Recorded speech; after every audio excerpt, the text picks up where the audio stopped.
Bien, bonjour à tous, bienvenue à cette session dédiée aux architectures microservices et à la cohérence des données. Donc, en intervenant à cette heure-ci, j'ai un premier challenge qui est de ne pas tous vous endormir. Je vais m'y employer. Et ce que je vais vous proposer, pour essayer de rester éveillé, c'est d'aborder le sujet de manière très pragmatique, à travers deux démos, deux technologies, la spécification microprofile long running action d'une part, et les sagas avec le framework open source Event8. Donc, je m'appelle Jean-François James, je travaille chez Worldline, qui est présent dans la région. Donc, pour ceux qui ne connaissent pas, Worldline est le leader européen dans les services et systèmes de paiement, avec 50 milliards de transactions traitées par an sur nos différentes plateformes. Donc, beaucoup d'enjeux de performance, scalabilité, sécurité, auditabilité, etc. Comme vous pouvez le constater, j'ai pas mal d'années d'ancienneté, ce qui m'a permis de suivre l'évolution de l'écosystème Java depuis ses origines, jusqu'aux dates les plus récentes. Et ces dernières années, je me suis plus particulièrement intéressé à Jakarta-I, qui est la transition open source de Java-I, au sein de la Fondation Eclipse, Microprofile, qui est un autre projet hébergé par la Fondation Eclipse, et plus récemment, Quarkus, dont j'aurai la chance de parler demain avec mon collègue ici présent. J'ai également eu l'opportunité de contribuer à Microprofile pour la petite histoire. Donc le sujet en fait de la cohérence des données en architecture distribuée, puisque les microservices sont une forme particulière d'architecture distribuée, il n'est pas récent. Vous y avez probablement été confronté à un moment ou un autre dans votre carrière. Là, à titre d'exemple, j'ai en tête le souvenir d'une refonte de nos plateformes de paiement en mode SOA. C'était il y a une quinzaine d'années. Donc, c'était déjà des services distribués, chacun ayant sa propre base. Et les deux grandes difficultés de cet exercice sont en fait, la première, c'est de bien définir et borner ces services. Donc là, le problème, c'est qu'il n'y a pas vraiment de méthodologie. On peut s'inspirer des principes du domain-driven design, essayer de définir des bounded de contexte, mais pour y parvenir, il faut vraiment une bonne dose de compétences métiers, de compétences techniques, d'intuition. Et il n'y a pas de méthode de validation. On peut s'apercevoir assez tard dans le cycle de développement d'une erreur de conception. Par exemple, deux services peuvent être bien isolés fonctionnellement et très liés techniquement, notamment à travers des transactions, auquel cas on va avoir une difficulté effective à les séparer en production. Le deuxième problème, c'est précisément celui de la cohérence des données, puisque chaque service a sa propre database. Et la question, c'est, face à une transaction métier qui va traverser plusieurs services en les modifiant, comment on assure cette cohérence des données? À l'époque, on développait en Java E, 5 ou 6 de tête. Donc, on commençait à parler de saga, de compensation, mais il n'y avait pas vraiment de solution. En tous les cas, on n'en avait pas identifié pour nous faciliter la vie, d'autant que la plateforme Java E, historiquement, elle est très axée sur la transactionnalité forte, en particulier les transactions acides locales. Donc on connaît tous le principe, c'est le modèle de référence depuis 3-4 décennies. Donc prenons le cas d'un monolithe modularisé. Donc tous les modules sont regroupés dans une même unité d'exécution et de déploiement. Ils partagent la même base de données. Donc, dans ces cas-là, c'est relativement facile. On démarre sa transaction technique en même temps que sa transaction métier. On déroule le traitement. À la fin, si ça va bien, on commit. Si ça ne va pas, on rollback. Donc ACID, c'est l'acronyme pour atomicité. Donc l'ensemble des mises à jour des différents services, des différents modules en l'occurrence, est vu comme un tout indissociable. Cohérence, on part d'un état cohérent, on arrive dans un état cohérent, quoi qu'il advienne. Au pire, en cas de rollback, celui d'origine, mais au moins c'est cohérent. Isolation, on a une garantie d'exclusivité aux données qu'on est en train de modifier, et durabilité, puisque l'objectif c'est de persister les données dans une database. J'ai mis à propos un I minuscule à isolation parce qu'en réalité, c'est configurable et on est rarement au niveau maximum. Le niveau serializable, qui permet effectivement un accès quasi exclusif aux données au prix d'une forte concurrence et donc d'une forte limitation de la scalabilité du système. La plupart du temps, on utilise un niveau intermédiaire, read committed, repeatable read, qui permet, on va dire, un bon compromis entre les besoins d'isolation et de scalabilité de l'application. Bon, à cette nuance près, ce système de transaction, il a un grand mérite qui est la simplicité de développement, surtout avec les frameworks modernes où il suffit d'annoter ces méthodes. Il est suffisamment performant et scalable pour la plupart des applications d'entreprise, largement éprouvé en production. Il est historiquement supporté, notamment par les bases de données SQL et les brokers JMS. Imaginons que notre monolithe modulaire de tout à l'heure, il était très bien fait, et les modules, on a pu facilement les séparer, les isoler en services distribués. Donc là, maintenant, chacun a sa propre base de données. Donc on peut étendre ce modèle de transaction acide en mode distribué. Ça va nécessiter le recours à un transaction manager qui va coordonner un certain nombre d'actions donc auprès de l'applicatif, du code métier qui va borner les transactions, d'une part, auprès des ressources transactionnelles, en l'occurrence les bases de données qu'il va falloir coordonner en mode two-phase commit, et encore faut-il que le contexte transactionnel soit propagé entre les services pour que tout ça, ça fonctionne. Donc ce système, il a un mérite, c'est qu'il permet de garder une certaine simplicité de développement. En revanche, il entraîne un fort couplage technique. Tout le monde doit jouer le jeu du two-phase commit. Il faut des drivers JDBC XA, etc., etc. On a un coût élevé de l'isolation puisque les transactions sont plus longues du fait de leur distribution. Donc on va limiter la scalabilité d'ensemble. On induit une fragilité liée à toute cette coordination synchrone, tous ces échanges qu'on a vus là. Finalement, le moindre grain de sable peut aboutir à une issue incertaine. On ne sait pas trop dans quelle situation on atterrit. C'est non supporté par les systèmes qu'on aime bien utiliser dans le cloud et dans les applis modernes, type NoSQL, Kafka, RabbitMQ. Et le contexte transactionnel n'est pas propagé naturellement par les protocoles qu'on utilise en mode microservice, donc typiquement REST, GraphQL, gRPC, pour en citer certains.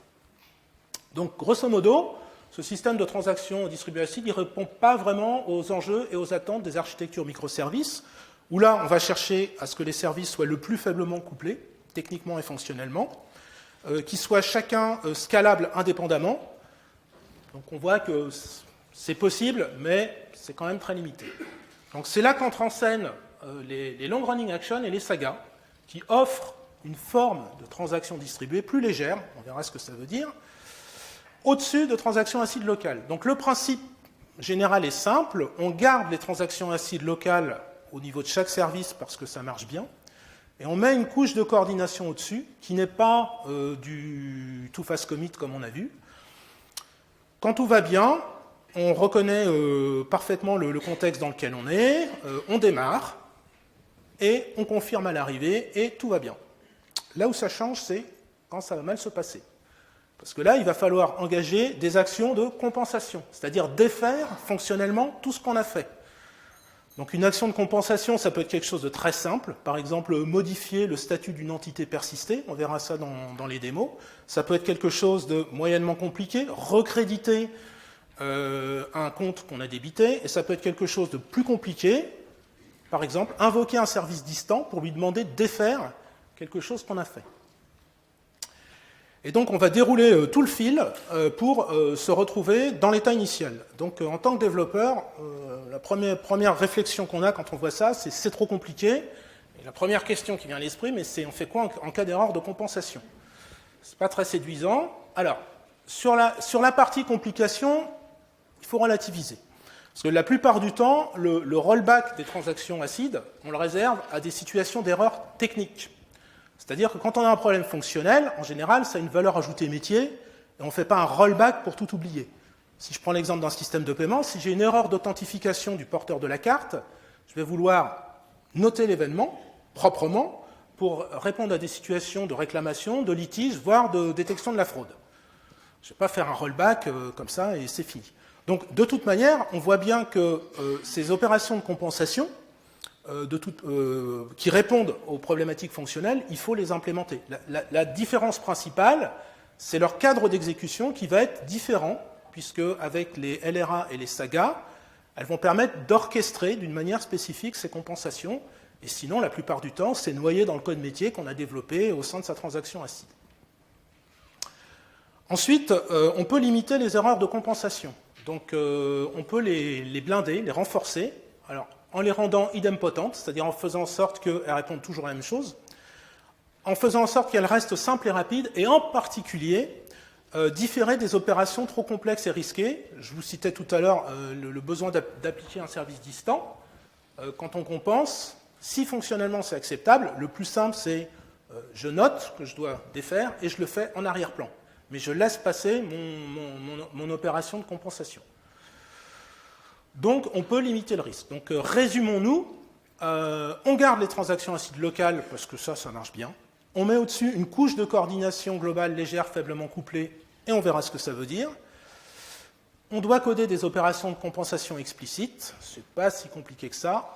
Au passage, on perd l'isolation globale, le I de acide, parce que les données, les modifications sont visibles au fur et à mesure de la traversée des différents services. Il y a une quinzaine d'années, on n'avait pas identifié de solution. Aujourd'hui, il en existe. Alors, qu'est-ce qu'on attend de ces solutions? Alors, on attend qu'elles nous permettent déjà de spécifier les actions de compensation et de les orchestrer, nous faciliter le travail. Donc, j'ai identifié 4 solutions. Je vais vous présenter les 2 premières, MicroProfile, Long Running Action et Eventuate. AxonIQ, pour faire simple, AxonIQ, c'est un framework qui permet de développer des applications Java selon les principes du Domain Driven Design, donc avec des event domain, des sagas, des command handlers, etc. Eventuate appartient à peu près à cette famille. Avec l'objectif d'Eventuate, dont je vais vous parler, c'est aussi ça, c'est de développer les applications selon les principes du DDD. Et CITA repose sur un système d'annotation qui est assez proche de MicroProfile. Donc à travers les 2 démos qu'on va voir, vous allez voir c'est très différent en termes d'approche, vous aurez aussi une idée des autres solutions. Donc MicroProfile, pour ceux qui ne connaissent pas, c'est un ensemble de spécifications qui permettent de développer des applications Java, Cloud Native, MicroProfile. Donc on retrouve des spécifications liées aux API, liées à la fault tolérance, liées à l'observabilité. Tout ça, c'est des choses très importantes pour les applications Cloud Native. Un socle de configuration commun. Donc tout ça, ça constitue le cœur de la spécification qui est versionnée de manière homogène. La dernière version, c'est la 5. Et à côté, on a des spécifications standalone qui font partie de MicroProfile, mais qui ont leur propre cycle de vie. Et c'est là qu'on voit le Long Running Action. Pour la petite histoire, moi j'ai contribué sur MicroProfile GraphQL pendant un certain temps. Eventuate, je l'ai découvert à la lecture d'un ouvrage de Chris Richardson, Microservice Pattern. Peut-être certains d'entre vous l'ont lu. Oui, non, peut-être. Voilà, une bonne lecture. Donc, je vous le recommande parce qu'il a le mérite d'aborder de manière très pragmatique, à travers une vingtaine de patterns qui sont vraiment précis, qui portent sur le développement, l'infrastructure, la config, etc., comment architecturer une application en mode microservice, avec à chaque fois avantages, inconvénients de chaque position. Et donc, ce livre, il est agrémenté d'un exemple qui illustre le propos des patterns. Et cet exemple s'appuie sur Eventuate, qui est un framework, lui-même écrit par Chris Richardson, et qui permet en fait d'avoir, on va dire, des exemples avec une bonne portée en termes de compréhension. C'est-à-dire qu'Eventuate offre la couche d'abstraction qui permet de bien comprendre les patterns en question. Donc vous avez un site Microservice.io qui décrit ces patterns, vous n'êtes pas obligé d'acheter le livre va plus loin, et vous avez un autre site qui décrit le framework Eventuate que vous pouvez aller voir. Si on compare dans les grandes lignes ces 2 solutions, MicroProfile LRA tire ses origines d'un standard de l'Oasis, un standard web service, donc à l'époque on faisait du SOAP, qui date de 2006. C'est une spécification qui fait 64 pages, c'est pas super passionnant à lire, mais c'est quand même assez intéressant. Ça décrit précisément le contrat entre l'utilisateur de la spécification d'une part et entre la spécification et son implémentation. Donc en lisant cette spec, on sait parfaitement du point de vue utilisateur ce qu'on peut en attendre et pour ceux qui veulent l'implémenter, ce qu'ils doivent faire. La version en cours, elle est 1.0 qui date de 2021. Donc vous voyez, tout à l'heure, on évoquait 2006, on évoquait 1986, et finalement, les solutions dont on parle aujourd'hui, elles sont extrêmement récentes. Il y a un paradoxe un petit peu là-dessus. Les implémentations disponibles, on en a donc en Quarkus, IBM Open Liberty, Elidon de Oracle, Wildfly, Camel. Il y a un module Camel LRA qui permet on va dire, d'exprimer des transactions LRA au sein des routes Camel. On peut l'utiliser en Spring Boot à condition de développer ce endpoint REST en Jersey. Donc ça marche très bien. Le modèle de programmation, comme souvent avec MicroProfile, ce sont des annotations qu'on va poser sur des méthodes principalement. On va voir. Ça repose sur des échanges purement synchrones REST HTTP. Alors c'est à la fois la force et la limite de MicroProfile LRA. La force parce qu'on verra que c'est très simple. La limite parce que dès qu'on veut faire autre chose que du REST entre des services, il faudra trouver une autre solution. L'infrastructure, dont l'élément d'infrastructure principal, c'est le LRA coordinateur. On verra quel rôle il joue. De l'autre côté, Eventuate Saga, donc les sagas, ça date de 1987. Donc j'ose pas dire que j'avais déjà un an de carrière professionnelle à l'époque, mais ça date un peu. Eventuate est plus récent, 2017. C'est une plateforme microservice open source. La version qu'on va utiliser pour les démos, c'est la version Quarkus qui est sortie l'année dernière, en 2021.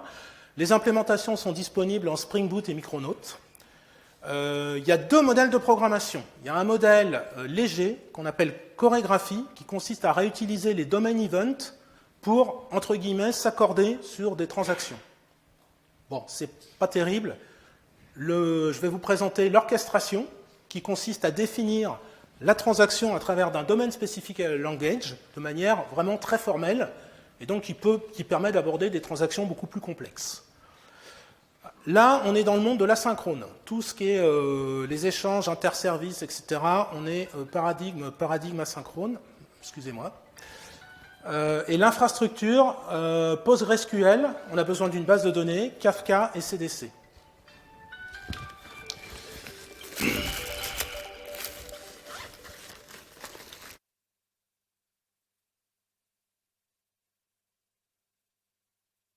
Quand on fait une presse.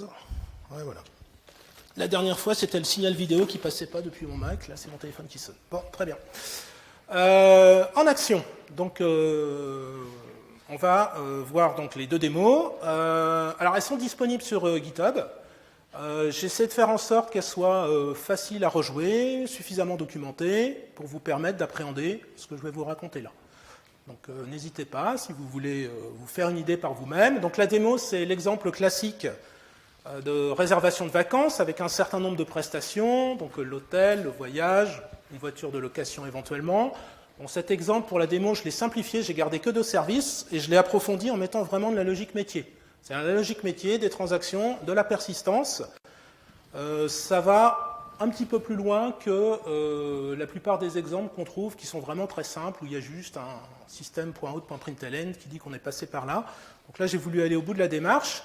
Donc comment ça fonctionne ? On reçoit une demande de réservation de vacances. Donc on dit d'où on part, où on veut aller, à quelle date, quel niveau de standing on veut.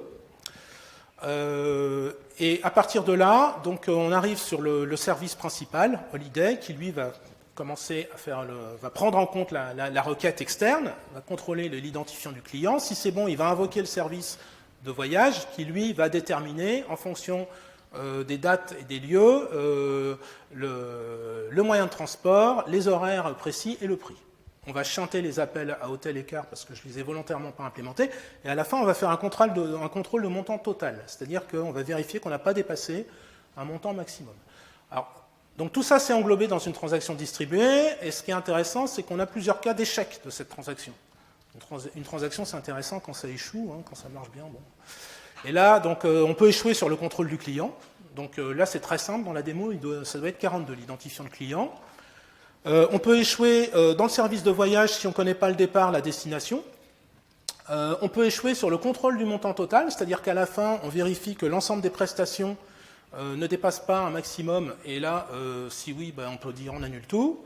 Et on peut également avoir des situations d'erreurs techniques, d'échecs techniques, notamment time-out entre les deux services, et expiration de la durée maximum de la transaction vis-à-vis de l'utilisateur. On va simuler ces différents cas. L'enjeu en termes de cohérence, il est relativement simple pour la démo, c'est de faire en sorte que l'entité persistée sur le service Holiday et l'entité persistée sur le service voyage, trip, donc les deux entités métiers, soient cohérents. C'est-à-dire que pendant qu'on est en cours de traitement, on est pending, Si il y a une erreur fonctionnelle, on est rejected. Si tout va bien, on est accepted. Et dans certains cas, on peut être cancelled. On verra pourquoi. Et donc, dans tous les cas, on doit arriver dans du vert des deux côtés ou dans du rouge des deux côtés. Sinon, c'est qu'on est dans une situation bancale. La démo, le cadre de la démo. Donc, on va utiliser Quarkus. Chaque service a sa propre base de données. En coordinateur LRA, on va utiliser Narayana. Donc Narayana, c'est un gestionnaire de transactions open source géré par Red Hat qui est multiprotocole. Donc il sait faire du two-phase commit, il sait faire aussi de la coordination LRA depuis l'année dernière, comme on va le voir ici. On va utiliser également Jaeger pour aller fouiller un petit peu les échanges entre les deux services métiers et Narayana. C'est ce qui va nous permettre de comprendre en fait comment ça marche sous le capot. Le modèle de programmation, il est relativement simple. La spécification est définie 7 annotations. L'annotation principale qu'on pose sur la méthode métier de book, de réservation de voyage, c'est la notation LRA. Donc ça ressemble tout à fait à la notation classique transactional. Hein. On dit qu'on est en type required, là, c'est-à-dire que si une transaction existe déjà, on y participe, sinon on en crée une. Dans tous les cas, on veut que la méthode book, la méthode métier book, s'exécute dans le cadre d'une transaction LRA. End égale true, ça veut dire que la sortie de la méthode book doit provoquer l'arrêt de la transaction, l'arrêt en bonne situation ou en mauvaise situation. On définit une limite de temps de 2 secondes. On ne veut pas que ça dure plus de 2 secondes. On verra ce qui se passe au-delà. Et on définit les codes HTTP qui vont déterminer l'annulation de la transaction. Et à côté, on a des méthodes techniques. Donc ces méthodes techniques, elles sont appelées par le coordinateur LRA. Donc on a une méthode qui est annotée compensate qui va permettre de réagir à une situation d'annulation de la transaction. Donc c'est là qu'on va déclencher notre flux de compensation. Et donc la méthode compensate, elle est obligatoire. Et on a une méthode optionnelle, complete, qui permet de réagir à une situation de bonne fin de la transaction. Par exemple, pour libérer des ressources ou des choses comme ça. Alors vous pouvez remarquer que ces 3 méthodes partagent un paramètre, l'identifiant de LRA. Cet identifiant de LRA, il est attribué par le coordinateur LRA. En fait, derrière ces annotations, il y a tout un mécanisme d'interception REST qui fait que l'annotation LRA, elle va provoquer, comme on va le voir, le démarrage d'une transaction LRA, ce qu'on va voir avec Jaeger tout à l'heure.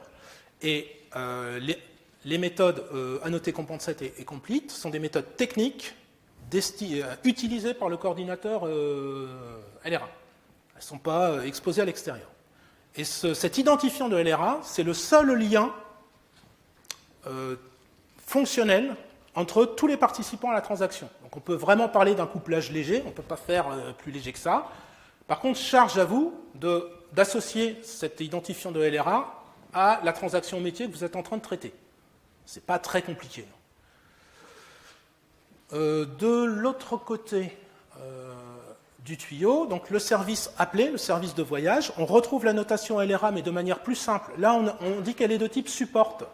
Ça veut dire que si une transaction existe, on y participe. Sinon, on se laisse la liberté de réserver un voyage, qui est une prestation, on va dire, unitaire, sans participer à une transaction globale. Et là, end égale false, ça veut dire que la sortie de la méthode book ne provoque pas la fin de la transaction. Et on retrouve nos méthodes compensate et complete, comme on a vu tout à l'heure, dont je n'ai pas détaillé le code, mais peu importe. Alors, ce modèle, il est simple, mais il y a des petites astuces. La première, déjà, c'est que la spécification ne précise rien quant à l'intervalle de temps entre la méthode annotée LRA. Donc, je vous rappelle que la méthode LRA, c'est la méthode qui porte la logique métier et qui est déclenchée par une requête utilisateur, et la méthode complete, qui est la méthode technique appelée par le coordinateur LRA. Il n'y a pas la spec ne dit pas, il faut faire ça en tant de temps. Donc, on est vraiment dans un cadre d'éventuelle consistency. Alors, avec Narayana, c'est de l'éventuelle consistency rapide, parce que c'est de l'ordre de 20 millisecondes. Donc ça reste quand même tout à fait raisonnable. Plus subtil, la méthode compensate, elle peut s'exécuter de manière asynchrone à la méthode LRA. Vous êtes tranquillement en train de dérouler votre logique métier, vous savez que vous participez à une transaction globale, et pendant ce temps-là, il y a un des participants à la transaction, voire le coordinateur LRA, qui dit « hop, on arrête tout ».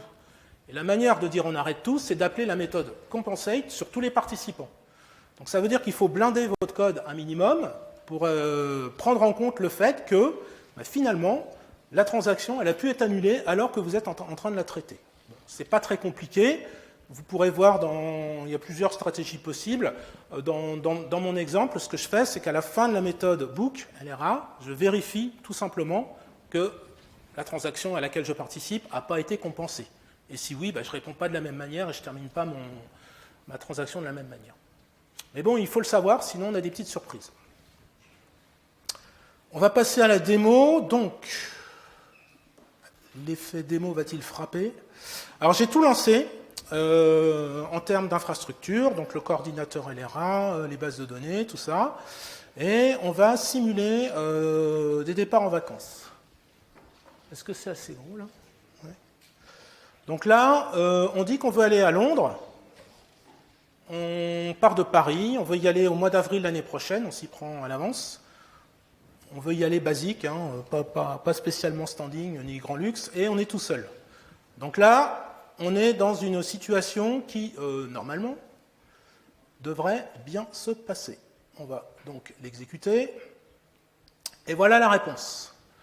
Donc, ça nous dit status accepted. Très bien. Pas d'erreur métier. Donc là, je suis au niveau de la réponse de mon service Holiday, mon service principal. J'ai affiché l'identifiant de LRA pour la démo. Ce n'est pas du tout une information qui a vocation à être donnée à un utilisateur final. Mais ça va nous permettre de vérifier. Donc vous voyez, c'est une URL qui a été attribuée par le coordinateur LRA.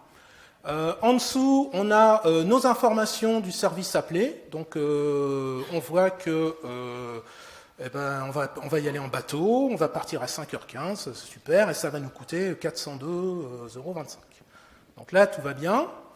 On peut d'ailleurs aller voir que, donc là on est accepted, donc ce qu'on peut espérer à tout le moins, c'est que côté voyage, on est aussi accepted. Donc on va aller voir sur le même identifiant, le 1, accepted, et on peut vérifier que c'est la même transaction LRA, donc on a bien participé tous les deux à la même transaction LRA des deux côtés. Alors comment ça s'est passé du point de vue du coordinateur LRA? Donc on va aller voir, lui, ce qu'il a reçu comme requête de la part de nos services métiers. Alors, on a une première requête de Start LRA, donc qui émane de Holiday. Donc ça, c'est la notation LRA, qui a eu pour effet d'envoyer une requête REST au coordinateur LRA. Ensuite, on a deux jointures, donc une jointure du service Holiday et une jointure du service Trip, qui participent à la même transaction. Et le coordinateur LRA a reçu une requête de bonne fin de la transaction. Donc dans ces cas-là, on va dire tout s'est bien passé. On va prendre un cas, une petite erreur, on va se tromper sur le numéro de client. Donc là, la transaction ne va pas aller très loin, puisqu'elle va tout de suite, on est tout de suite arrêté au niveau du service Holiday. Donc on est rejected, on a bien l'erreur métier non-erreur. On peut aller voir ce qui s'est passé au niveau du coordinateur LRA. Donc là, on a démarré, donc ça LRA, on a eu un seul participant, et ce participant, il a envoyé un ordre de cancel, puisque le numéro de client n'est pas bon, il a dit non, pour moi c'est pas bon, on annule tout. Donc là, on est sur un cas simple, un petit peu plus compliqué. On va remettre le numéro de client correct, et on va se tromper dans la destination. Donc là, on va appeler le service Trip, qui normalement va répondre moi je ne connais pas Londanx. Effectivement, on est rejeté, on ne connaît pas Londanx. On voit qu'on a invoqué le service Trip de l'autre côté et que lui, il n'a pas répondu parce qu'il ne sait pas, il ne connaît pas Londres, donc il n'a pas pu donner d'horaire, ni de moyen de transport, etc. Donc là, on va dire qu'on a bien le scénario attendu. Et là, un petit peu plus vicieux, on va provoquer un dépassement du montant maximum.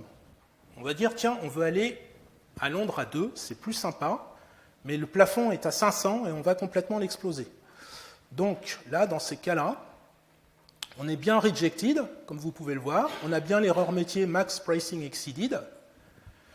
Et là, ce qui s'est passé, c'est que le service Trip de voyage, lui, il a déroulé sa logique métier. Pour lui, c'était bon. Il a dit, moi, Londres, pas de problème.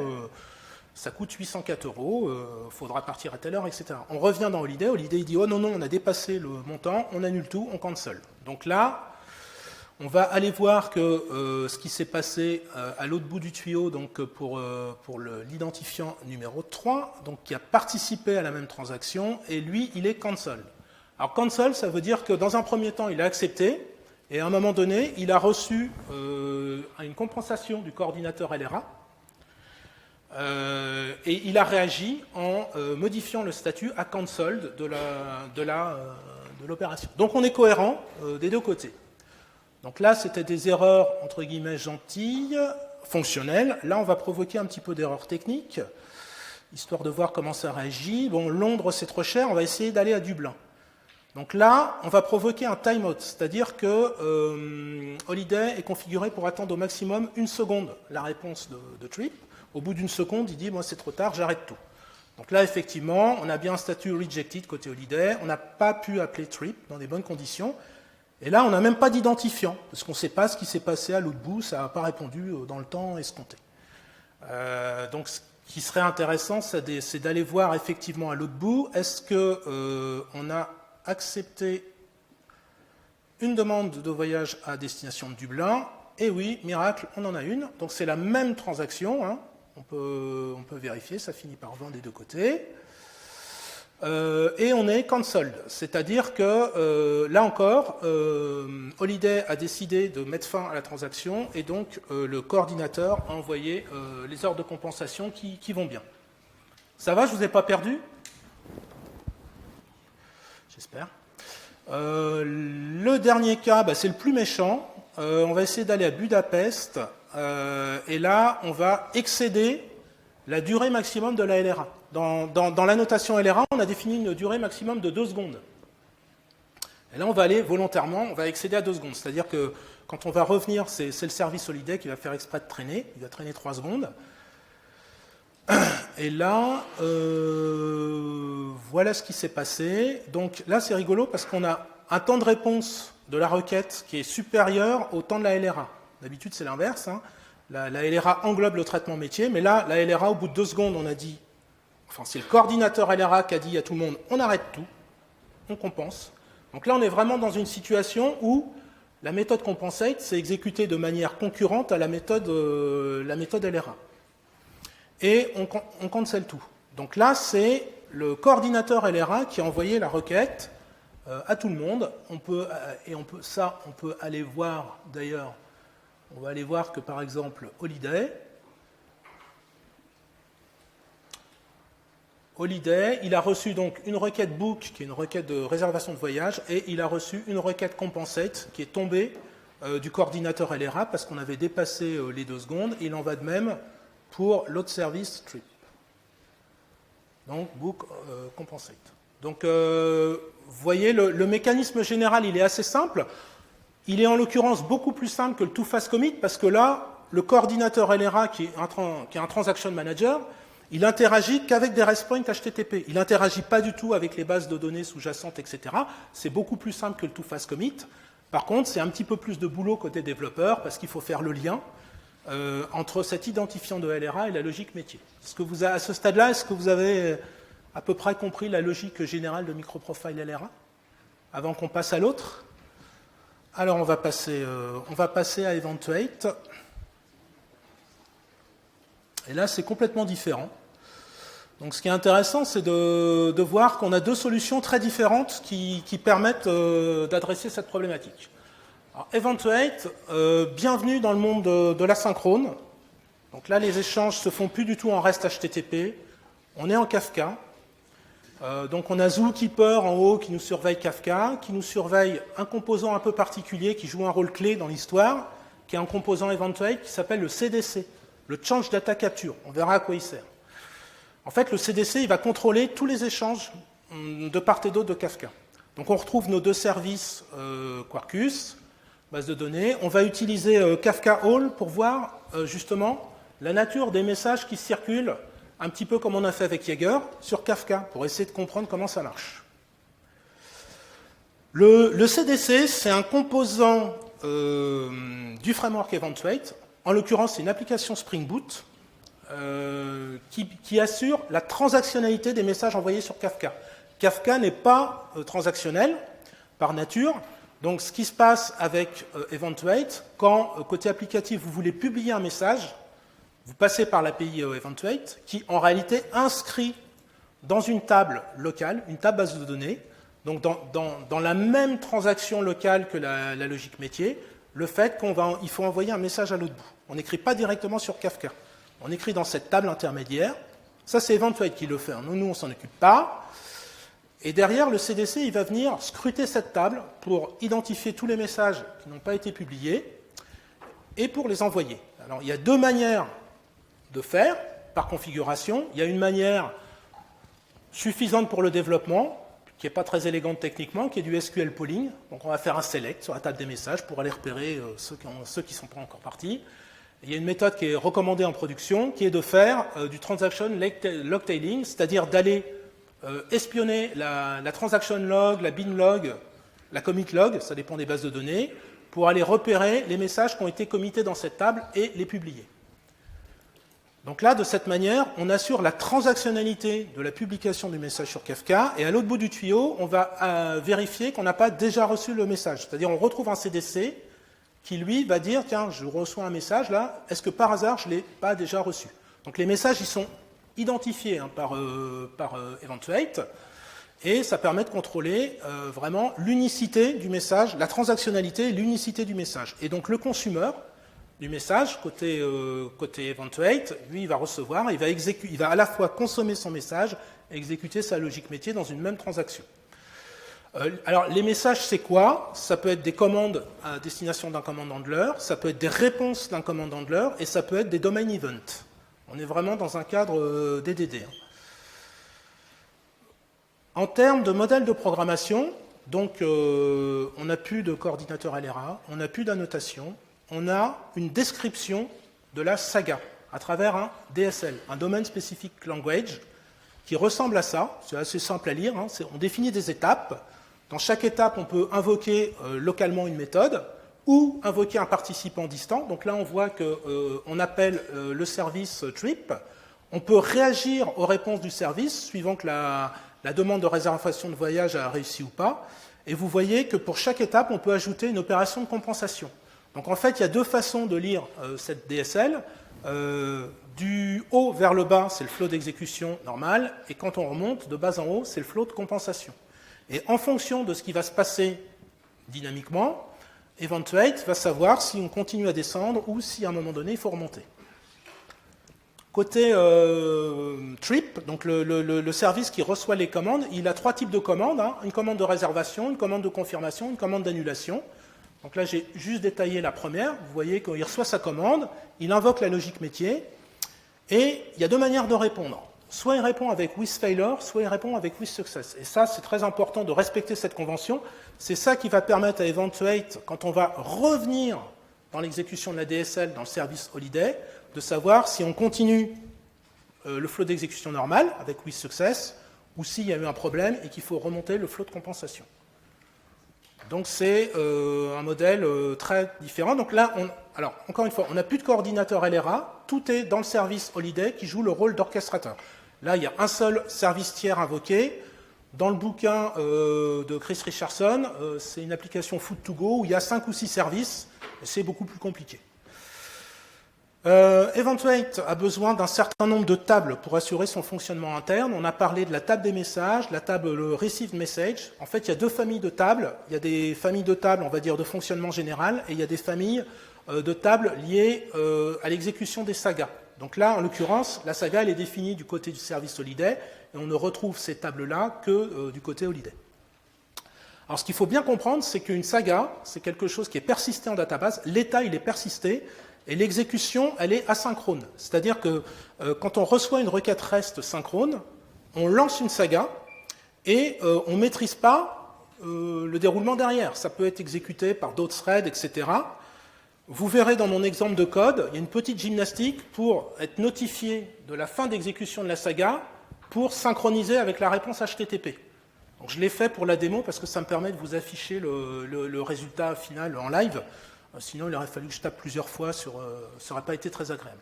Donc, ce qu'il faut bien avoir en tête, c'est que les sagas, elles sont persistées, et bien évidemment, ces tables-là, les tables saga, instant, message, receive message, il faut les monitorer en prod parce qu'elles grossissent tout le temps, quoi.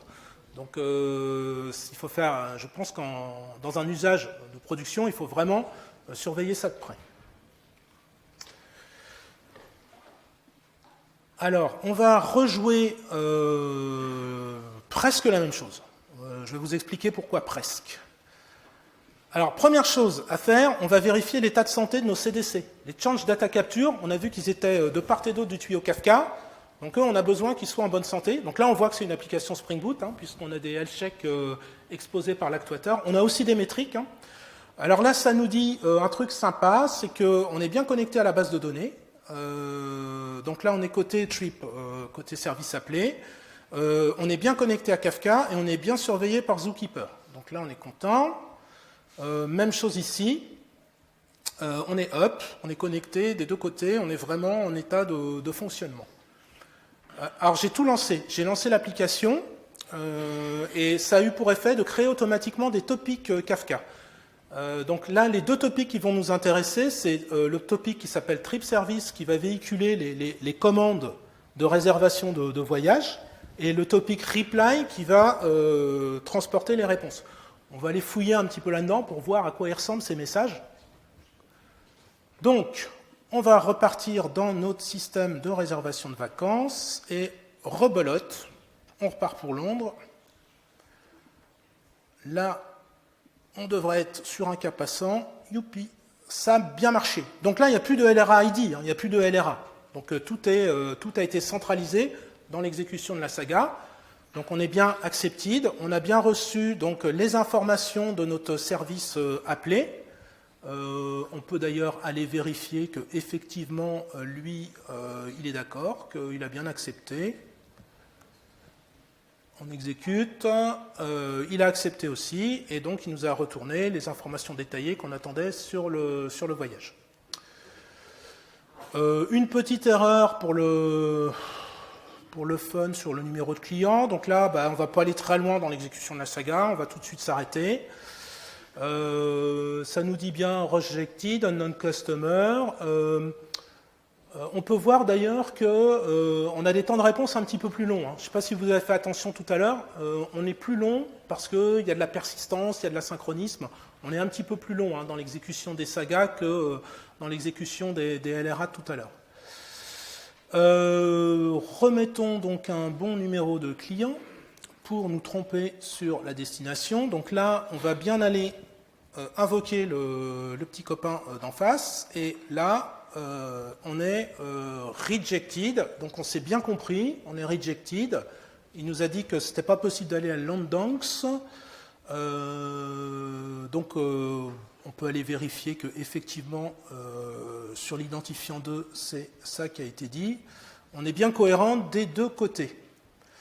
Le dernier test qu'on va faire avec Eventuate, c'est le dépassement du montant maximum. Donc là, ça va coûter trop cher. On va vouloir aller à Londres à 2 et malheureusement, ça va coûter trop cher. Effectivement, on est rejected, max pricing exceeded. Donc là, c'est intéressant d'aller voir à l'autre bout parce que Trip, l'identifiant 3, dans un premier temps, il a dit que c'était bon et puis finalement, on lui a dit non, tu cancel tout, t'arrêtes tout.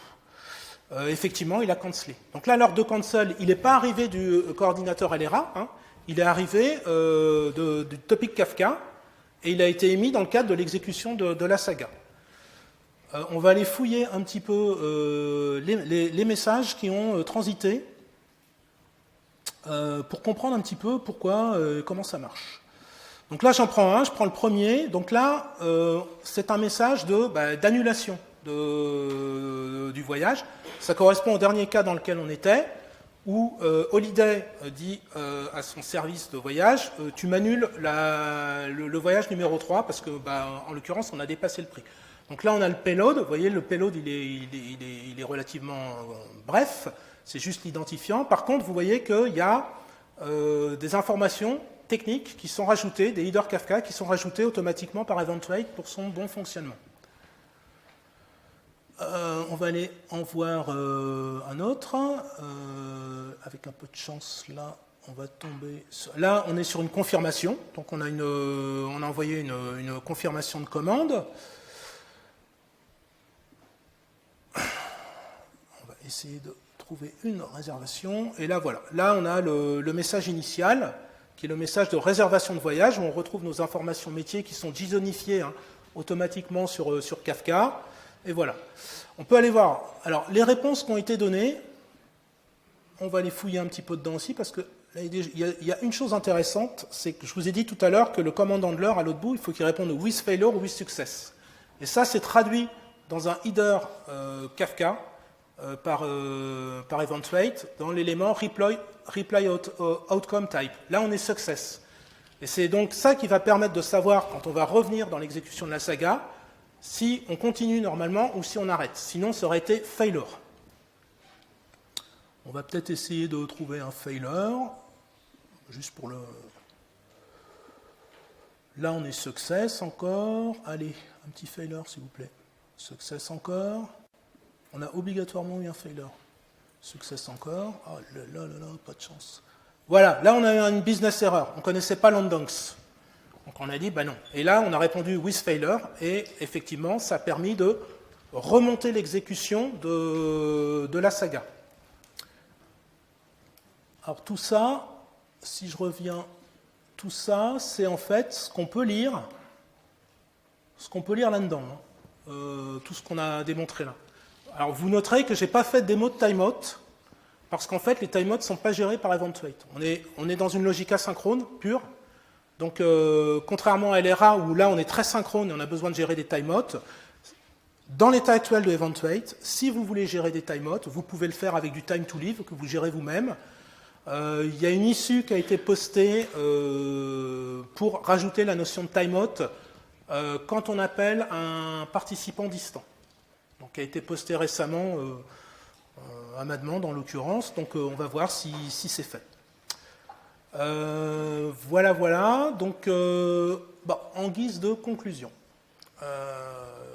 j'espère que vous avez à peu près compris les principes fondamentaux des deux solutions. Je vais essayer de les résumer là. Les composants clés et les SPOF potentiels en production. D'un côté LRA, c'est Narayana. Narayana, c'est le coordinateur. S'il n'est pas là, il n'y a rien qui marche. Alors, Narayana a beaucoup travaillé, la communauté a beaucoup travaillé l'an dernier pour implémenter la coordination LRA, telle qu'on l'a vu là. Et là, ils sont en train de faire un gros effort pour rendre plus facile l'exploitation de Narayana dans le cloud. Donc il y a tout un travail, et Narayana, c'est assez éprouvé, puisque c'est le gestionnaire de transactions JBoss, Wildfly, qu'on connaît depuis des années, ça ne sort pas de nulle part. Côté Saga, on a besoin du CDC, donc là c'est le composant event wait qu'on a vu, qui est l'application Spring Boot, donc qui expose des métriques, des health checks. C'est pareil, s'il se plante, soit on ne peut plus rien envoyer, soit on ne reçoit plus rien. Mais ce n'est pas perdu puisque c'est écrit dans la table des messages envoyés. Kafka et PostgreSQL, on va dire ça c'est des composants classiques de production. On va dire c'est la tambouille habituelle pour s'assurer qu'il marche bien en prod. La courbe d'apprentissage, elle est clairement favorable à LRA. On a vu qu'il y avait des petites astuces, mais globalement, le modèle de programmation, il est hyper simple. Si vous voulez aborder Saga, les event wait, je vous conseille de prendre votre temps, de lire la doc, d'appréhender les exemples. Le problème des exemples, c'est qu'il y en a des très simples, mais trop simples, et des très compliqués, des trop compliqués. Donc moi, j'essaie de faire un entre-deux. Bon, une application intermédiaire. Alors, en termes de configuration, côté LRA, il n'y a rien à faire, à part indiquer l'URL du coordinateur LRA dans la config Quarkus. Côté event wait, c'est un petit peu plus compliqué. Il faut configurer le CDC. Faut configurer... alors ça, c'est du code Docker Compose ou du manifeste Kubernetes, comme selon les modalités de lancement. En Java, il faut configurer les command handlers, les sagas et les domain events. Et il ne faut pas se tromper parce que sinon il n'y a rien qui marche, on ne comprend pas trop pourquoi. Donc c'est pour ça, si vous voulez appréhender event wait, prenez le temps de bien le faire. Après, une fois qu'on a compris, ça marche bien. Couplage fonctionnel, avantage LRA, parce qu'on a vu que le seul élément de couplage, c'était l'identifiant de LRA. Charge à vous de faire le boulot de réconciliation avec la logique métier. Côté Saga, il y a un couplage fonctionnel un peu plus fort parce qu'il faut être d'accord sur la structure des messages qui sont JSONifiés, un minimum d'accord. Donc là, il y a un couplage fonctionnel un peu plus fort. À l'inverse, le couplage technique, il est favorable à Saga, à Eventuate, puisque là, on est dans de l'asynchrone. Donc c'est beaucoup plus robuste, tous les avantages de l'asynchrone qu'on connaît classiquement, contrairement à MicroProfile où tout est synchrone. Au niveau observabilité, on n'a pas grand-chose côté LR1. Vraiment pas grand-chose, mais d'un autre côté, c'est simple et ça marche bien. Côté Eventuate, on a de l'observabilité sur le CDC, on a vu les S-checks, il y a des métriques, et puis on a tout l'outillage d'observabilité classique Kafka Postgre. Généricité, j'ai mis un avantage à Eventuate parce qu'il est multi-tout. Il est multi-framework, il est multi-base de données, il est multi-système de queuing, alors avec des restrictions à chaque fois, mais grosso modo, il sait s'adapter à tout. Côté MicroProfile LRA, la spécification LRA, elle est très liée à JAX-RS. Donc il faut implémenter ces endpoints en JAX-RS. Alors, il y a un contournement tout à fait possible, c'est que Narayana expose une API propriétaire pour le compte, mais qui permet de bénéficier de toutes ces fonctionnalités. Donc si vous voulez, par exemple, dans du Spring MVC, faire de la coordination LRA, vous ne pourrez pas avec les annotations MicroProfile. Par contre, libre à vous d'utiliser l'API Narayana qui est à disposition, qui vous permet de démarrer des transactions, de les compenser, de les confirmer, etc. C'est tout à fait possible. Donc voilà, j'en ai terminé pour ce qui est de l'explication générale. J'espère que je ne vous ai pas perdu, pas tous endormis. Puis on a un peu de temps pour des questions, si vous en avez.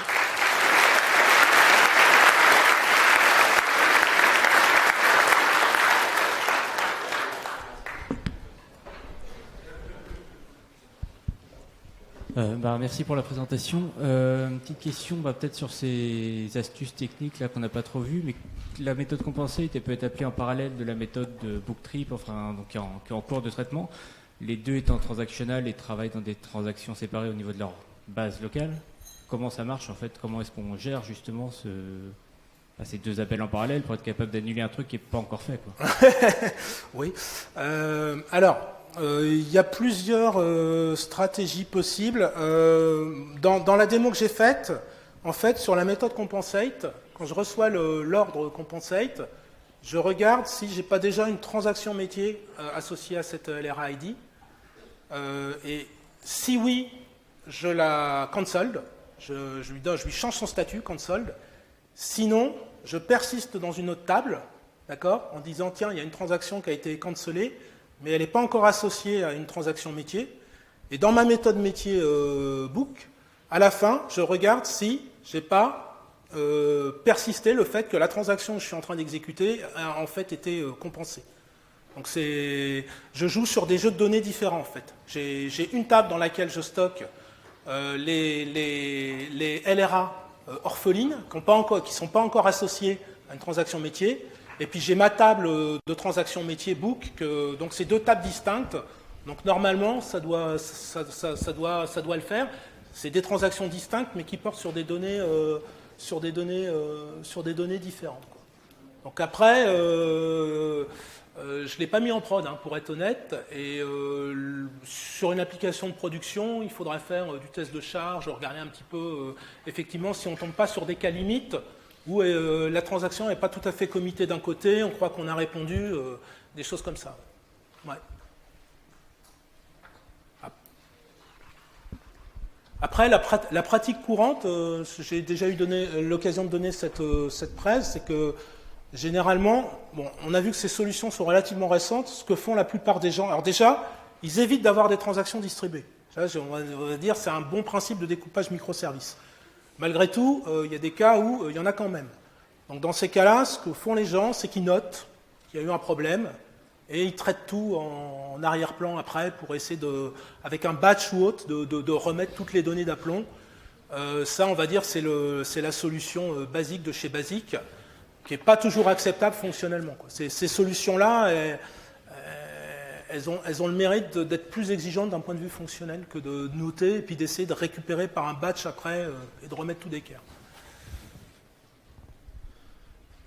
Je voudrais savoir où est le trade-off entre la scalabilité de Kafka et le côté transactionnel qui est remis par-dessus, parce que je crois que Kafka ne garantit pas l'ordre des messages, c'est ça?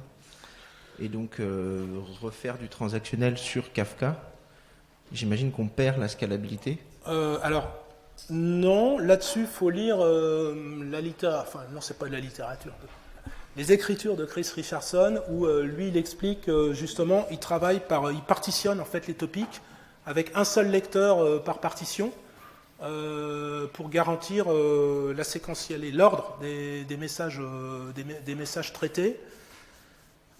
Donc, normalement, je ne l'ai pas montré dans la démo, mais normalement, en configurant Kafka de manière appropriée, on doit pouvoir assurer la transactionnalité et la bonne séquence des commandes envoyées. En tous les cas, ça a été vraiment, Eventuate a été fait pour ça. Et Chris Richardson a tout un argumentaire là-dessus dans son bouquin. Donc, c'est pareil, j'ai pas testé aux limites. Là, on est vraiment dans le cycle d'évaluation, on est vraiment au niveau assess, on n'est même pas au niveau trial, pas au niveau adopt en production. Nous, on n'a pas mis ça en production aujourd'hui. Simplement, on voit que ça arrive, ça paraît un petit peu consistant et on commence à regarder ce qu'on pourrait faire en production avec ça, quoi. Mais il faut quand même tester et regarder ce que ça a vraiment sous le moteur dans des conditions réalistes. Une dernière question. Comment tu situerais un produit comme Temporal par rapport à tout ça? Je ne connais pas Temporal, Uber, donc dans les grandes lignes. Le produit d'Uber là, pour faire les transactions réparties. Ah, je sais pas, je l'ai pas suffisamment regardé. Je sais qu'il y a Debezium qui ressemble un petit peu au CDC, qui va effectivement scanner une base de données Oracle, je crois, pour aller écrire dans du Kafka. Je pense que c'est proche, mais les modalités exactes, je les connais pas.